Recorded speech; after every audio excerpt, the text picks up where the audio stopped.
Hey guys, welcome back to my channel. This is Easily Deceived, Uncomfortable Conversations in the Car, and I am your host, Mikey. Welcome back to my channel. If this is your first time watching any of my videos, then welcome. If you have watched previous videos, welcome back. This channel was created because 80% of my life, I am behind the wheel of a vehicle. I am a driver. I drive long distance, well, pretty long.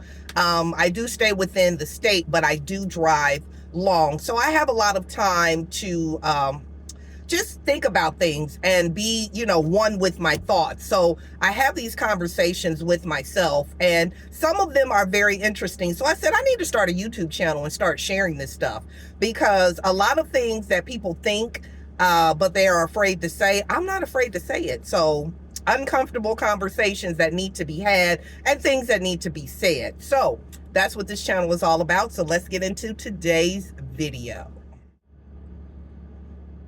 Okay, so I'm going to talk about this. I'm trying to adjust my camera. I'm going to talk about this because this just happened. This just happened to me, and I'm going to say it. Black businesses, Black-owned businesses. I'm sorry, y'all. I'm talking to somebody.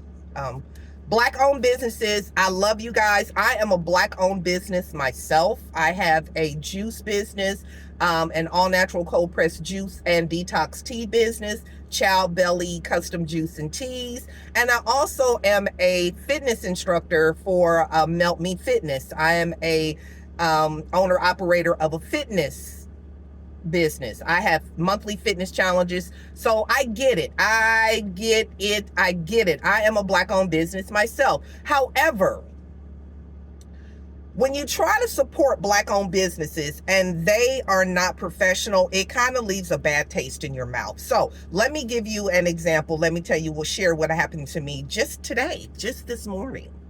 So my vehicle needs some work done, right? And I took it to the shop over the weekend to have something else fixed. And they then in turn told me that I needed some more work done, which I get. I am a driver. I drive my car every day, long distances. I keep maintenance up on my car. When something needs to be done, I get it done. I get it taken care of, because this is how I make my money, right? So they told me that I needed some work done under the hood. Not a problem. Okay. They told me how much it was going to cost to get the work done under the hood. And I was like, well, yeah, I don't have that today, because I had just had something else serviced. So I was like, well, let me work on that. I was like, is it safe to drive? They was like, yeah, but it's something that needs to be taken care of. Okay, not a problem. So I figured, let me go ahead and work this in my budget within the next couple of weeks. Okay. So then I thought, let me reach out to this group that I'm on in Facebook that you can go and find Black-owned businesses for just about anything you need. And they have, like, you can put a post up and looking for like a mechanic, a plumber, a Black-owned restaurant, whatever. Anything Black-owned, you can go on this group and you can try to find it. So I reached out, and a lot of people commented on the post, Black-owned businesses, Black mechanics, Black mobile mechanics, Black people with shops. So I was like, cool. And then I was like, well, wait a minute. I have somebody that worked on my car before, a Black-owned mobile mechanic. So I was like, well, let me reach out to him, because he did a good job. He was, he came to my job. He fixed my car right here on the spot. He didn't charge me a whole lot, So I said, let me reach out back to him directly, because I had his number. So I reached out to him. Was like, hey, I reached out to him on, today is what, Tuesday? I reached out to him yesterday. Yeah, yesterday, Monday. I was like, hey, what's up? I need this, this done to my car. And can you do it? Or, because some things he can't do, some things he can. So I asked him, are you able to do it? He said, yeah, I know how to do that. That's no problem. So I told him what the problem was, and he was like, yeah, I can get to that. He was like, and I even, because I deliver auto parts, I get a discount from the warehouse and on any auto part. Yes, I am the plug. Absolutely. So I was like, don't worry about, getting the part. I can get the part from my job, and all I need is for you to go ahead and do the work. How much you going to charge me for labor? He gave me a sweet deal. I was like, bet, let's go ahead and get this, scheduled. So I said, well, can you come tomorrow, and get it done. He was like, yeah, no problem. I can come. I was like, well, can you meet me at my job first thing in the morning? That way, because I have a few hours before I actually start my route and go on the road. He was like, yeah, I can meet you there at like 9 o'clock. Okay, bet. I got the parts. I'm ready to roll. So today, this morning, got to work. It's about 10 minutes to 9, got everything situated. So I texted him and I was like, hey, I'll be parked in front of the building. He was like, okay. About a few minutes later, he texts me back. He was like, okay, I got to take my kids to school. That we had a late start. So I might, be there a little later, more like 9:30. Okay, not a problem. 9:30, I can do that because I don't actually have to leave the warehouse until around noon. So I figure, 9:30, you still have enough time because he said it would only take him like an hour, hour and a half to do the job. Bet. We still had time. So I'm like, okay. So 9:30 comes, I don't hear from him, right? So I text him back. No, I take that back. At like 9:20. He said, I'm on my way to you. I'm like, cool, bet. I don't know where he's coming from. I think he may be coming from like the east side of town, which is maybe like 30 minutes away. I'm like, okay, cool, bet, fine. He still should be here in enough time to get the job done. If he said it only take him about an hour, hour and a half, bet. So I come and I pull around to the warehouse side of the building. I text him back. I said, hey, I'm going to be on the warehouse side. So that way you'll have enough, he'll have enough room to do the work, whatever. So I come, I'm parking, I'm waiting. I'm sitting in the car and I'm waiting. And it rolls around like 9:45. I'm like, okay. Like 10 o'clock pops up. I'm like, okay, well, now he's cutting into the time that he's going to have to be able to do it. And I have to leave the warehouse at noon. Like, no ifs, ands, or buts. They don't care nothing about my car not being fixed. If my car ain't fixed, they're going to want me to drive with it not fixed. Okay? So I text him. I said, well, are you on your way? Are you close? Where are you? I didn't hear nothing back. Said, okay, here we go.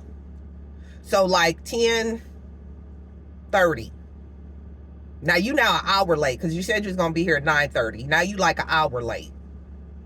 So I texted him again. I was like, are you still coming? Because my thing is, at 10:30, you have now knocked off a whole hour of what, the time it's going to take you to fix my car. And one, I don't want you rushing. And two, if you need to reschedule, a quick text would have been like, hey, I'm not going to be able to make it today. That would have been cool instead of just leaving me on red. Why leave me on red? So here's my thing. So bottom of the story, he didn't come.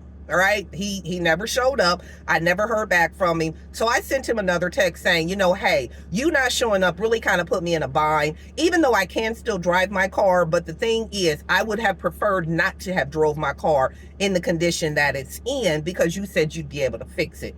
So I let him know that you kind of put me in a bind. And if you weren't going to be able to come, a simple text message would have sufficed. So here's my advice to all Black business owners, whether you own a mechanic shop, a juice business, a fitness business, whether you sell clothes, you sell hair, whether you do hair, whatever you do and you are Black owned, communication is key.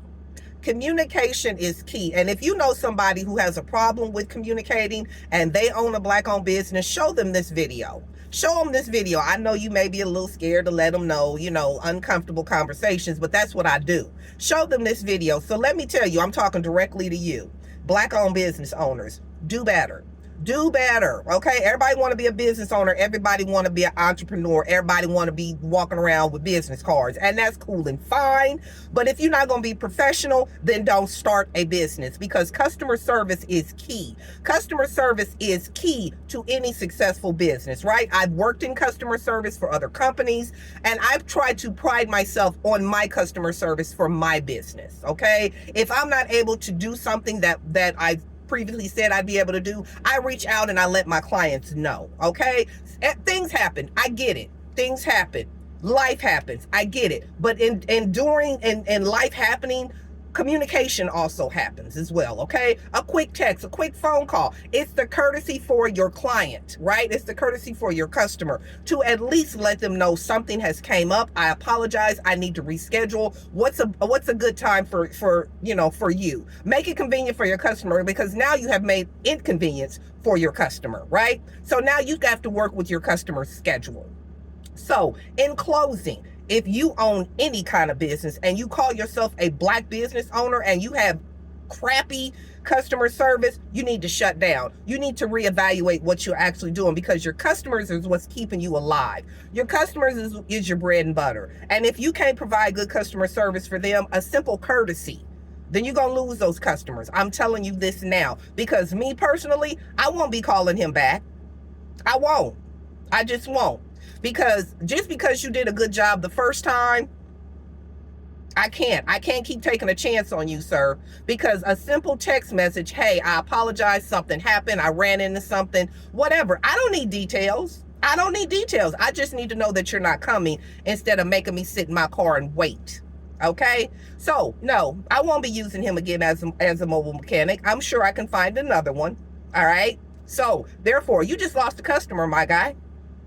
You just lost a customer. And that's how it happens. One time. I'm going to give you one opportunity. I'm sorry. I'm not just going to give you chance after chance because you are a black owned. I get it. Everybody need their coins. Everybody need to feed their family. But I am a customer. I am a consumer. If my money ain't good enough for you to be courteous to me, then I can find somebody else who can. All right? So that is the uncomfortable conversation in the car for today. If you are a black business owner, do better by your customers. Customer service is key. It ain't all about making money. It ain't all about being on Instagram and Facebook and showing how many people you got. If you are not courteous and kind to your customers and appreciate their time, you're going to lose them customers.